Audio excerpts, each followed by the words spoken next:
नमस्कार, quick current affairs में आप सभी का स्वागत है। हाल ही में नई दिल्ली में यूनियन कैबिनेट की बैठक संपन्न हुई और वहां पर वर्ष 2010 में शुरू हुई immigration, visa, foreign registration and tracking scheme को एक्सटेंड कर दिया गया है 5 सालों के लिए। अब ये स्कीम 1 अप्रैल 2026 से शुरू होकर के 31 मार्च 2031 तक लागू रहेगी और इसके लिए 1800 करोड़ रुपए की धनराशि भी आवंटित की गई। यूनियन कैबिनेट ने रीजनल कनेक्टिविटी स्कीम यानी कि उड़ान योजना के सेकंड फेज को भी मंजूरी दे दी है।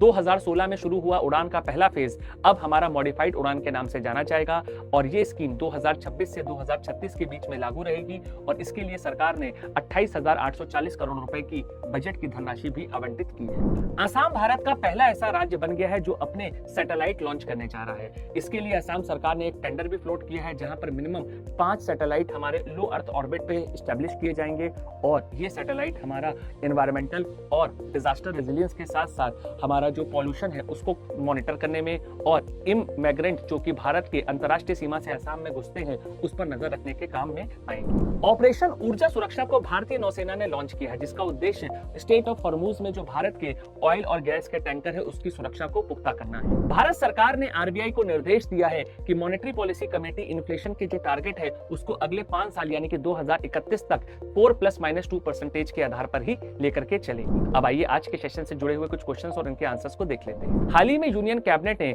Immigration, visa and foreign registration tracking scheme को कितने वर्ष के लिए बढ़ाया है? तो इसको 5 साल के लिए बढ़ाया गया है 2026 से 31 के लिए। मॉडिफाइड उड़ान योजना को भारत सरकार के द्वारा अगले कितने सालों के लिए लागू किया गया है? तो इसको 10 सालों के लिए 2026 से 36 के लिए लागू किया गया है। भारत का पहला राज्य कौन सा बना है जिन्होंने अपना सैटेलाइट लॉन्च करने का ऐलान किया है? तो आंसर है असम। कौन सा ऑपरेशन भारतीय नौसेना ने लॉन्च किया है जो कि स्टेट ऑफ हॉर्मुज में भारतीय जहाजों की सुरक्षा को पुख्ता करेगा? तो आंसर है ऑपरेशन ऊर्जा सुरक्षा। और भारत सरकार ने अगले 5 सालों के लिए भारत का इन्फ्लेशन का टारगेट रेट क्या निकाला है?